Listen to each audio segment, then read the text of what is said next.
The first stage of failure for Napoleon came in 1812, when he sought to take on the Russian army of Tsar Alexander as a conduit towards the goal of getting at Britain's colony, India.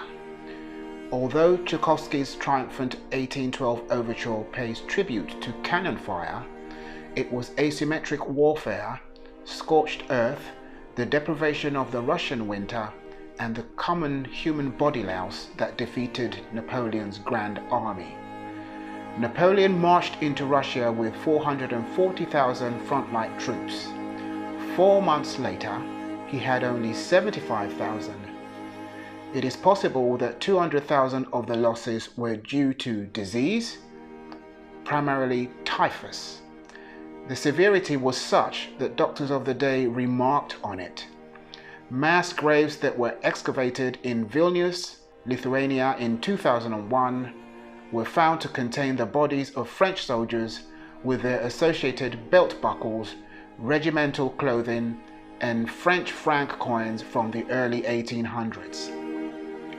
DNA analysis of the cadavers and lice found in the graves returned sequences that confirmed the presence of the pathogenic bacteria Bartholina quintana and Rickettsia prowazekii. Only 3 years earlier, the sequencing and assembly of the Rickettsia prowazekii genome was published in the journal Nature.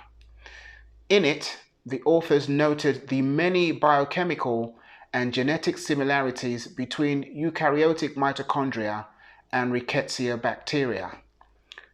All the human pathogens of the Rickettsia genus are transmitted by arthropod vectors like fleas, lice, mice, and ticks. In some cases, they are transmitted directly by bites, but in others by secondary or incidental infection.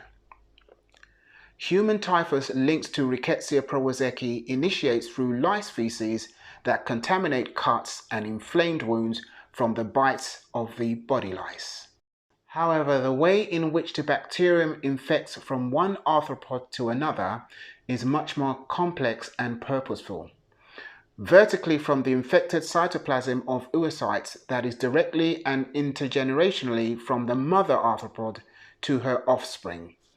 This contrasts with other pathogens and parasites in which the vector, such as the Anopheles mosquito, becomes infected by and transmits the malaria parasite by feeding on infected hosts.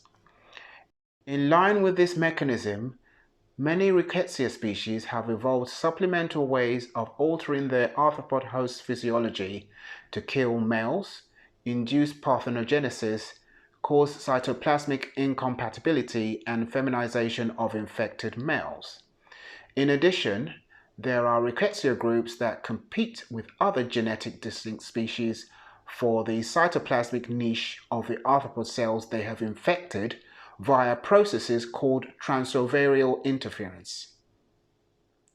Remember, in the overwhelming number of animals studied, mitochondria are also inherited maternally. Furthermore, mitochondrial genetic variation or heteroplasmy in an individual cell, tissue, or organism is kept in check to mitigate harmful mutafile, allowing some neutral or beneficial mutations to filter through. Mitochondria behave semi-autonomously in the context of the cell and exert a considerable amount of influence on other mitochondria and organelles such as the nucleus as well as the entire cell. The observation of comparable modes of inheritance and behavior is due to convergence on a single correct response to the demands of the same evolutionary niche. Nevertheless, these organisms are, however, relevant to an understanding of endosymbiotic theory, the series of observations and hypotheses that explain the evolutionary origin of the energy-producing organelles for aerobic respiration and photosynthesis, mitochondria, and chloroplasts, respectively.